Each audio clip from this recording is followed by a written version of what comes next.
Mister Ashok Reddy గారు రమ్మన్నా chair వేసుకొని కూర్చోండి. అలా అది కూడా వీడియోలో పెడతారు మీరు. మొన్న ఆడ తీసినారు అది.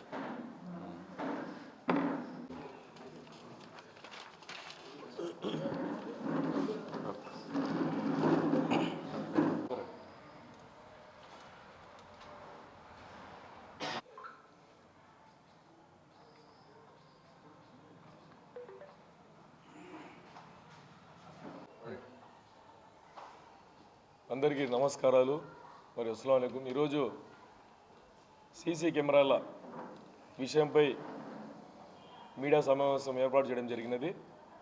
ముఖ్యంగా నేను ఒక విషయం విన్నవించదలుచుకున్నాను.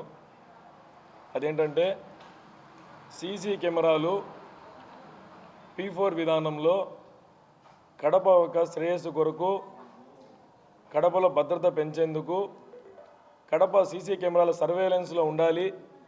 రేపేమి ఆపద జరిగినా, ప్రమాదాలు జరిగినా వెంటనే పరిష్కరించడానికి ఏకైక మార్గము సీసీ కెమెరా సర్వేలెన్స్లో కడపను ఉంచడం.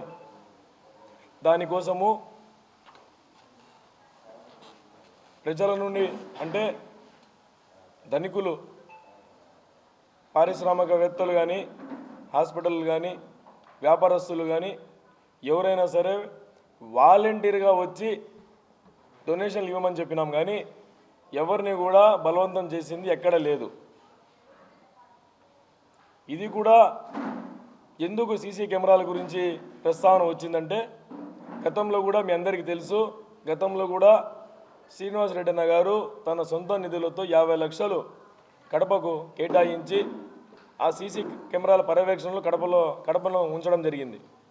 ఇప్పుడు పెద్ద పెద్ద రోడ్లలో అయితే అన్న వేసినటువంటి కెమెరాలు ఉన్నాయి. ఇప్పుడు పెద్ద రోడ్లకు కాకుండా చిన్న చిన్న రోడ్లలో కానీ, సందులలో కానీ కెమెరాలు ఉండడం చాలా ఆవశ్యకత ఉంది. ఎందుకంటే గత ప్రభుత్వంలో గాంజాయిని విస్తృతంగా కడపలో వ్యాపించేటట్టు చేసినారు. గాంజాయి అంటే గాంజాయి ఒకటే సమస్య కాదు. ఇక్కడ గాంజాయి సేవించిన వాడు ఏం చేస్తాడో అది వానికి అర్థం కాదు. అలాంటి స్థితిని కడపకు తీసుకొచ్చినారు.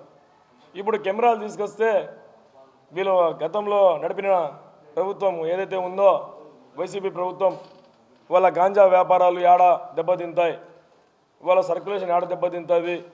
ఇప్పుడు గాంజాయి మత్తులో యువకుల్ని ఉంచి మనంతా పని చేయించుకుంటున్నాము. ఇప్పుడు గాంజాయిన అరికట్టేస్తే ఎవరు ప్రజలు కానీ పిల్లోళ్ళు ఎవరైతే ఇప్పుడు గాంజాయి మత్తులు ఊగుతున్న వాళ్ళు మన మాట వినరు.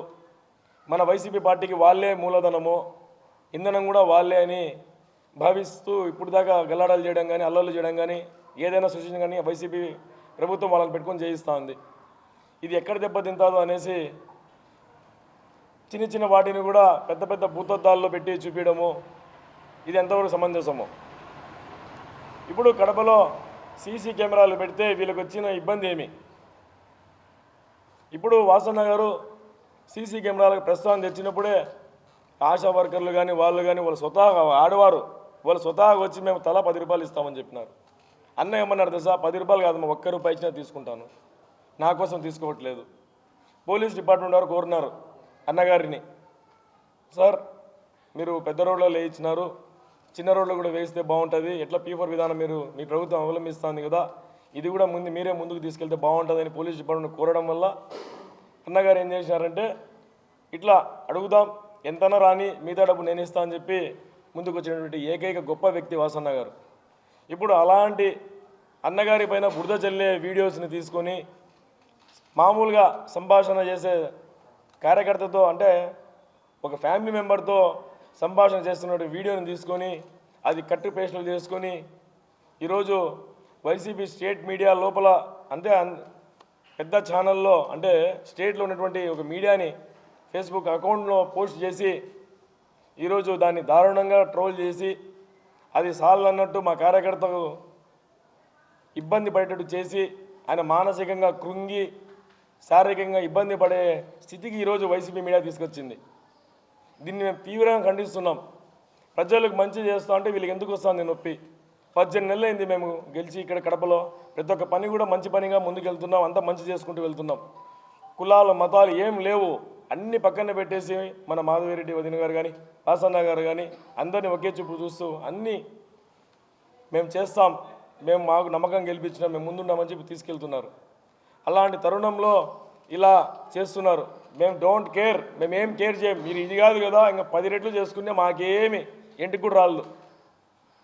మీరు స్టేట్ లెవెల్ కాదు కదా, ఇంటర్నేషనల్ లెవెల్ తీసుకొని కూడా అది మాకు పనికొచ్చే ఇన్ఫర్మేషనే. కానీ మీకు ఏదైనా కూడా మీరు శాశ్వతంగా మీరు సంతోషపడలేరు. ఏదైనా కూడా టెంపరీ ఆనందపడాల్సిందే.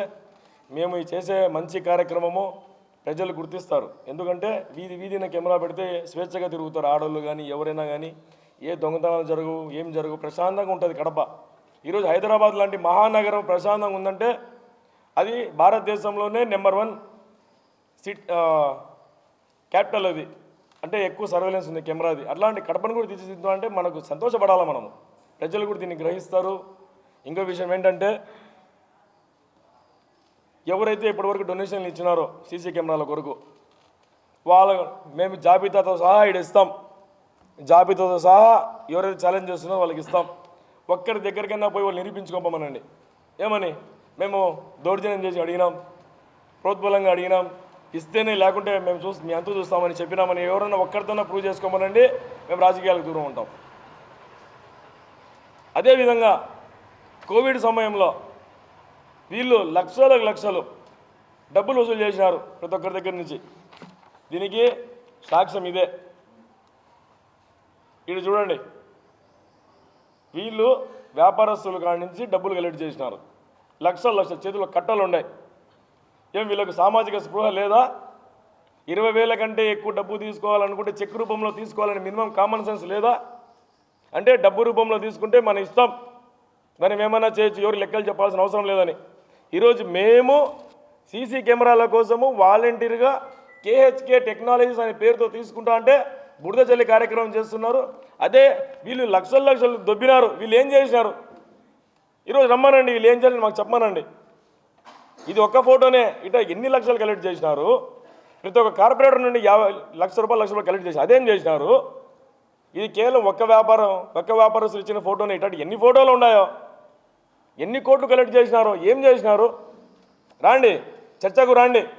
మేము చెక్ రూపంలో తీసుకున్నటువంటి ప్రతి ఒక్క రూపాయికి మేము ఈరోజు జవాబుదారీ ఉందాం. మీరు ఇక్కడ చేసిన లక్షలు దొబ్బి తిన్నారు కదా, మీరు ఈ డబ్బుని ఏం చేసినారనేది చర్చకు రాండి, మాట్లాడదాం. సై ఏడాదికన్నా కూడా నోటికి వచ్చినట్టు మాట్లాడటము, మనుషుల్ని తలతిక్క చేయడము, వీళ్ళకేం పని లేదు కాబట్టి ఈ తలతిక్క పనులు చేస్తున్నారు. ఇవి కూడా రాను మేము కూడా ఖండిస్తూ పోతాం. ఇట్లాంటి ప్రజలను ఇబ్బంది పెట్టేది, ప్రజలను తప్పుదావ పట్టించి యువతలు చెడిపోవాలా, యువత నాశనం అయిపోవాలా, మా గంజాయి వ్యాపారాలు బాగుండాలని కోరుకుని ఈరోజు మాకు సీసీ కెమెరాలకు ఇబ్బంది చేయాలని అనుకుంటారా? చూసారా, అది మీ ఆశ ఆవిరి కావాల్సిందే. మా పని మేము ఖచ్చితంగా చేసి తీరుతాం. నేను ఇందాక చెప్పిన మా కార్యకర్తతో మేము సంభాషణ చేసుకుంటున్నాం. ఈ సోషల్ మీడియాలో తెచ్చింది ఎవరు? ఏ పార్టీ వాళ్ళు తెచ్చినారు? వైసీపీ స్టేట్ మీడియా తెచ్చింది. అవసరమా అండి? ఈరోజు ఆయన స్థితిలో ఉన్నాడంటే కారణం ఆయన కాదా? వాళ్ళు కాదా? ఆ వైసీపీ స్టేట్ మీడియా కాదా? వాళ్ళు ఆ స్టేట్ మీడియాలో ప్రచారం చేయడము 3 మిలియన్ల మంది చూసినారు. అంటే 30 లక్షల మంది దాదాపు చూసినారు దాన్ని. ఇప్పుడు ఆ చూసిన వాళ్ళు ఎంతమంది? ఆయన సీనియర్ కార్యకర్త ఎంతమంది ఆయనకు ఫోన్ చేసి ఉంటారు? ఎంతమందికి ఆయన జవాబుదారీ చెప్పుకుని ఉంటాడు? ఎంత ఆయన మానసికంగా ఇబ్బంది పడి ఉంటాడు? ఇది ఆలోచించాల్సిన విషయమే కదా. ఆయన ఈరోజు ఆ స్థితికి ఉన్నాడంటే కారణం వీళ్ళు కదా. ఆ పోస్ట్ చేసే ముందు ఆయనకు ఫోన్ చేసి ఏమయ్యా ఇటు అన్నాడని అడగచ్చు కదా. మిగతావన్నీ అడిగినారే ఫోన్లు చేసి. వైసీపీ ఇప్పుడు ఫోన్ డేటా తీస్తాం మేము కూడా. ఆయనకు ఎవరెవరు వైసీపీ వాళ్ళు ఫోన్ చేసినారు, ఎంత ఇబ్బంది పెట్టారు అది కూడా తీస్తాం బయటికి. మేమైతే గమ్మని ఉంటాం. మీరు అడిగేదానికి సమాధానం మీదే. 3 మిలియన్ల వరకు చూసేదానికి అన్ని షేర్లు కొట్టి ఆయన దాన్ని తీసుకెళ్ళి ఆయన మానసికంగా వేదన చెంది ఈరోజు ఇబ్బంది పడుతున్నారు. అంటే కారణం వైసీపీ సోషల్ మీడియా కాదా? మీరు చెప్పండి.